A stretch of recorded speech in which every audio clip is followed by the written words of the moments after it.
The question of how three celestial bodies can dance in a gravitational waltz, forming repeating patterns, has long captivated scientists. At first glance, it seems the answer is straightforward: the interaction of three bodies inevitably leads to chaos. However, we shouldn't jump to conclusions, as this complex problem has its nuances and unexpected twists. The history of this puzzle spans several centuries, and during this time, specific solutions have been found, numbering in the tens, if not hundreds. Moreover, even the seemingly immutable and stable orbits of the planets in our solar system are, in fact, part of this broader problem.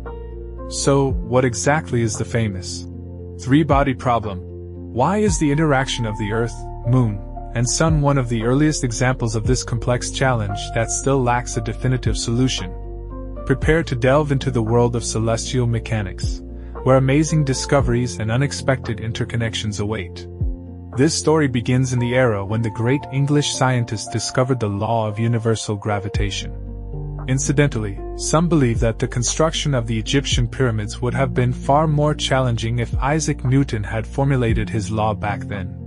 Regardless, the three-body problem emerged with the advent of classical mechanics and its application to describing the motion of celestial bodies. Long before Newton explained the force causing objects to interact, the astronomer Johannes Kepler created a mathematical description of these bodies' motion in the early 17th century. Kepler was determined to unravel the mystery of Mars' orbit, a task set by his mentor, Tycho Brahe, renowned for his precise planetary observations. Mars was a perplexing anomaly within the then-dominant geocentric model, which placed Earth at the center with other planets revolving around it. Interestingly, Tycho himself adhered to a Ptolemaic view, where everything orbited the Sun, which in turn orbited Earth. Kepler, however, was a staunch advocate for Copernicus' heliocentric system, with the Sun at its core. Despite their differing views on the Sun's and Earth's positions, neither the geocentric nor the heliocentric models could accurately explain Mars' orbit. Copernicus and other astronomers attempted to describe planetary orbits as perfect circles, believing the universe should conform to ideal geometric shapes.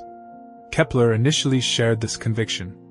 However, the more he tried to reconcile observations with expectations, the more he leaned toward the idea that orbits were not ideal circles but rather elongated and flattened, elliptical. This breakthrough finally allowed the planet's observed behavior to be accurately described. The difficulty in predicting Mars' orbit stemmed from it being the most elliptical among all the planets known at the time.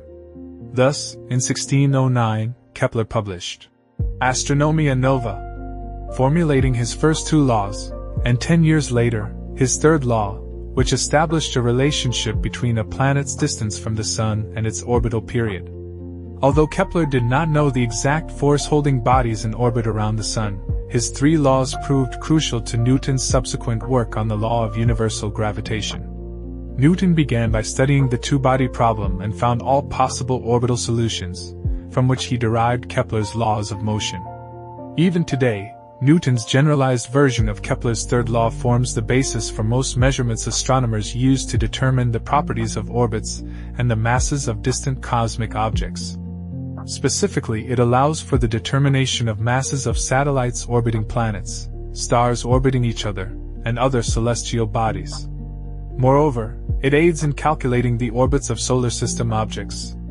Of course, to achieve maximum precision, especially when planning spacecraft trajectories, modern scientists extend beyond Newtonian mechanics and employ general relativity.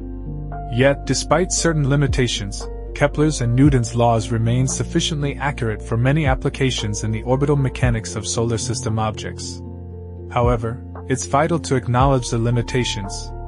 For Kepler's laws to be derived purely from Newton's laws, the solar system would need to be slightly different from its actual configuration. For instance, if the Earth-Sun system were a typical two-body system, both bodies would revolve around a common center of mass, barycenter, which would remain static.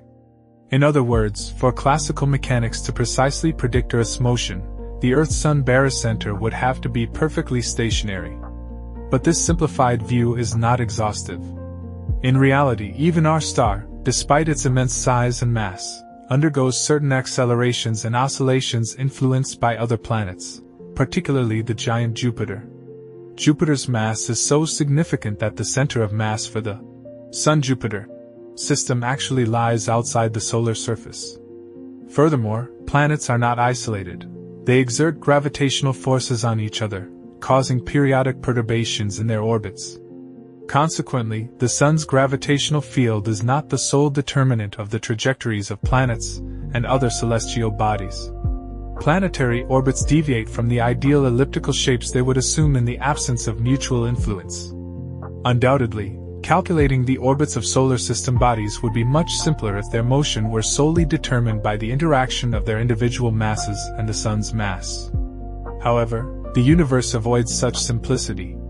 The two-body problem solution does not yield accurate results for solar system objects, making it impossible to predict any planet's orbit with absolute precision using only that model. Kepler's laws, therefore, represent merely an approximation, and their reasonably accurate description of the solar system is due to the Sun's overwhelmingly superior mass compared to all the planets.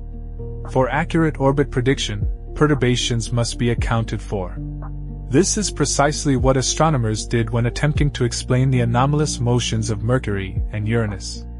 While Mercury's case proved more complex, the discovery of Neptune in 1846 stood as a triumph of celestial mechanics and perturbation theory. Neptune is the only planet whose existence was predicted theoretically based on the gravitational perturbations it exerted on Uranus' orbit. The Earth-Moon system also cannot be considered an ideal example of a two-body problem, as the Sun's gravity significantly affects our natural satellite's orbit. The Sun causes the Moon to periodically approach and recede from Earth, altering the eccentricity of its orbit. Additionally, the solar gravitational field causes the precession of the lunar orbit's perigee. Simply put, the orientation of the Moon's orbital ellipse gradually shifts with each revolution around Earth. A full cycle of this shift takes about 10 years. But there's more. Another significant precessional motion of the Moon's orbit, influenced by the Sun, is the shifting of its nodes. The Moon's orbit is inclined at an angle of just over 5 degrees relative to the plane of the ecliptic, the plane of Earth's orbit around the Sun. This inclination is why solar and lunar eclipses do not occur every month. As it orbits Earth, the Moon crosses the ecliptic plane from different sides.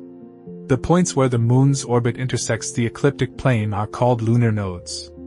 Since the Moon's orbit precesses, its nodes also precess. However, due to the inclination angle to the ecliptic plane, the node shift occurs somewhat differently, as the Sun's perturbation is added. When the Moon is above or below the ecliptic plane, the Sun pulls it toward itself, and this perturbing acceleration is directed toward the ecliptic. This effect is most pronounced when the Moon is closer to the Sun than Earth. The Sun's tendency to pull the Moon toward the ecliptic causes the lunar nodes to shift, with a full precession cycle taking approximately 18.5 years. During this process, the nodes move in the opposite direction to the Moon's orbital motion, retrograde, shifting westward while the Moon moves eastward. Thus, perturbations have a significant impact. Although most of them are periodic, creating an appearance of system stability, over long timescales, thousands and millions of years, all these perturbations can lead to long-term and cumulative changes. The Sun not only causes periodic deviations in the Earth-Moon system, but also generally disturbs its equilibrium. This is because the Earth-Moon system is not a classical two-body system. The Sun's influence transforms it into a simplified three-body system, and in such systems, chaos is always a possibility. Considering solar perturbations on the Moon's orbit leads us to one of the specific three-body problems. Alternatively, this system can be viewed as a complex two-body problem that can be solved. However, to obtain results close to observations, all perturbations from the Sun, as well as from other planets, and even deviations in the shape of Earth and Moon from a perfect sphere, must be taken into account. The problem of predicting the Moon's location dates back to Isaac Newton's time and remains relevant for astronomers today. A similar situation applies to predicting the orbits of planets in the solar system, which can be characterized as an n-body problem, where n is greater than 2. The dynamics of the solar system are far from static and stable, as it may seem. For example, Saturn ripped apart one of its moons during the age of dinosaurs, leading to the formation of its famous rings. A similar fate awaits Triton, Neptune's moon, in a few million years. In 1996, Jupiter's gravitational influence on comet Hale-Bopp shortened its orbital period around the Sun from over 4,000 years to less than 2,500 years. The solar system contains numerous small bodies capable of significantly influencing each other. Recent research shows that even relatively minor objects, main belt asteroids like Ceres and Vesta, play a significant role in modeling the solar system's behavior. Although they are considerably lighter than Earth, their gravitational interaction can create perturbations similar to tidal forces. Each planet moves in its orbit, but when approaching neighboring bodies, it can alter their speed. The multitude of such interactions makes long-term orbit prediction, for example, over millions of years, an extremely complex task even for modern computers. In turn, changes in the orbits of small bodies also affect the terrestrial planets. This influence gradually slows down or speeds up Earth's movement in its orbit. Due to the multiplicity of these interactions, long-term prediction of orbits in the solar system becomes impossible. Consequently, it's impossible to accurately determine Earth's exact past location. Although Earth's orbital radius remains relatively stable, predicting its orbital phase is extremely difficult. Furthermore, Earth's orbit itself can change slightly. Thus, the solar system can be likened to a system with 3 suns, as its state cannot be predicted with certainty many years into the future.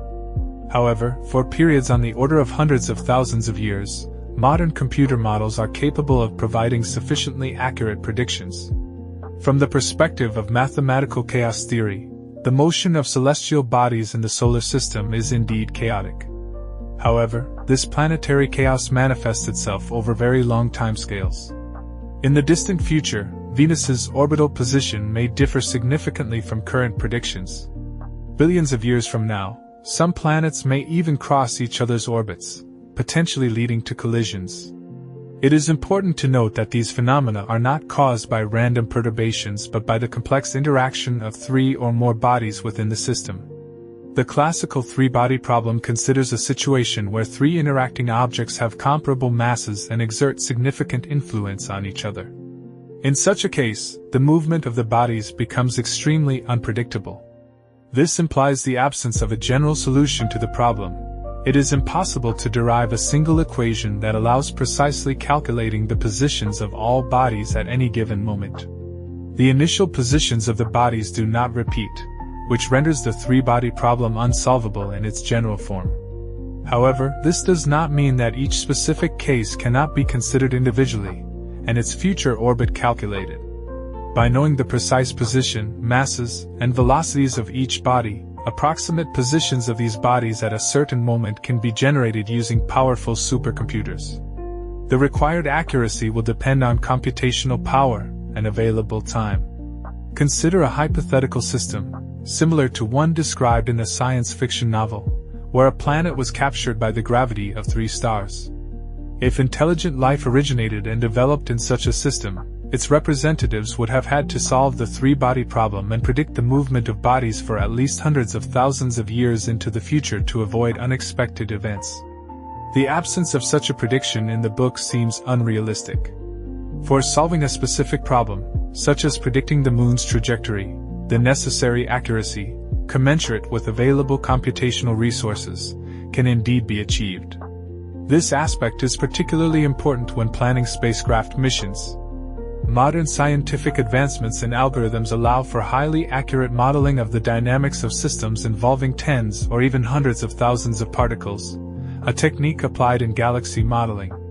The problem of predicting the positions of stars appears significantly more complex compared to modeling the solar system. Astronomers are also capable of modeling the interaction and merger of galaxies. In models of galaxy formation and evolution in the early universe, and values reaching billions were used, representing a large-scale billion-body problem. Although such calculations may not possess extremely high precision, especially when modeling very long time periods, they allow for a general understanding of the processes occurring. It is important to understand that the possibility of finding a solution for a specific system is not equivalent to solving the general n-body problem. Regardless of the accuracy of calculating Earth's future position, a result cannot be obtained using a simple, finite equation. Nevertheless, there are certain exceptions and workarounds. The three-body problem, and those with more bodies, do have individual periodic solutions. While in the general case, there are no solutions expressible as a combination of elementary or special functions, there are specific instances where, under certain mass ratios and initial positions of three bodies, the problem can be solved relatively simply, and the system does not exhibit chaotic behavior. Under these conditions, three bodies can form stable configurations. Leonhard Euler and Joseph Louis Lagrange, renowned mathematicians, proposed a simplified approach to solving the problem by assuming that the mass of one of the three objects is negligibly small compared to the other two. Based on this assumption, they identified 5 equilibrium points. When a third body with infinitesimally small mass is placed at these points, the system remains stable. These points, known as Lagrange points, were first discovered by Euler, and Lagrange expanded his work, discovering 2 more. The first 3 points, designated as L1, L2, and L3, are known as collinear points and are located along the line connecting the 2 massive bodies. In the Solar System, L1 and L2 are located about 1.5 million kilometers from Earth. L1 is inside Earth's orbit, and L2 is outside it. At these points, the gravitational forces of the 2 massive bodies balance each other. For example, at L1, Earth's gravity partially compensates for the Sun's gravity, preventing an increase in object's orbital speed. At L2, Earth's gravity, conversely, helps compensate for a decrease in orbital speed. These points serve as ideal locations for placing spacecraft. L1 is suitable for studying the Sun and its activity, while L2 is excellent for observing the universe. The James Webb Space Telescope and other missions are located there. L1, L2, and L3 are points of unstable equilibrium, meaning even a slight disturbance can push a body out of this point, causing it to orbit around it in a horseshoe-shaped trajectory. L4 and L5, in contrast, are stable, and objects placed there tend to remain for extended periods. For example, Jupiter's L4 and L5 points host a large number of asteroids known as Trojans, which accompany the planet in its orbit around the Sun for millions of years. Earth also has a few small Trojans. Lagrange points are not the only solutions to the three-body problem. In 1993, American physicist and mathematician Chris Moore found a solution for 3 equal mass bodies orbiting in a figure-8 shape. This discovery stimulated the search for new orbits for the n-body problem with equal masses. This family of orbits was named choreographies. From 2000 to 2014, several dozen new families of solutions to this problem were discovered. Between 2017 and 2018, Chinese scientists found more than 2,000 periodic orbits, some involving equal masses and some different. In 2023, a group of Bulgarian scientists reported finding 12,409 orbital patterns conforming to Newton's laws and involving 3 equal mass bodies. Countless mathematical investigations are devoted to a problem that, in essence, has no universal solution. It is important to understand that even with specific solutions that satisfy certain initial conditions, it is not guaranteed that these conditions are reproducible in a natural environment, with the exception of rare configurations, such as the figure 8. In the three-body problem, initial conditions play a decisive role. Solutions exhibit high sensitivity to the slightest changes, which in mechanics is characterized as chaotic behavior. Minor deviations in initial parameters can radically alter trajectories and final outcomes. Thus, thousands of theoretically stable orbits may prove unrealizable in the real universe due to the extreme capriciousness of the problem, and the need for exceptionally precise initial conditions. The question of the astronomical relevance of such solutions remains an open one. One example often found in nature is hierarchical systems. In such systems, 2 bodies orbit in close proximity to each other, while a third orbits their common center of mass on a significantly larger orbit. Hierarchy can also be due to mass differences. 2 massive bodies dominate the interaction, while a third, much less massive body, has negligible influence on their motion but is strongly affected by them. Orbital and period hierarchy is a common phenomenon in stellar systems. Most multiple systems consisting of 3 or more stars exhibit a hierarchical structure. An example is the Alpha Centauri system, our closest neighbor, where Alpha and Beta Centauri orbit each other, while Proxima Centauri is at a significant distance with an orbital period of about half a millennium, whereas the first 2 stars have periods of years or even months. Curiously, although the inhabitants of Solaris in the original work are said to come from the Alpha Centauri system, our closest cosmic neighbors, if they truly existed there, would hardly have encountered the problems described by the author. Nevertheless, the Remembrance of Earth's Past book series deserves the highest recommendation and is essential reading for all fans of science fiction and space themes.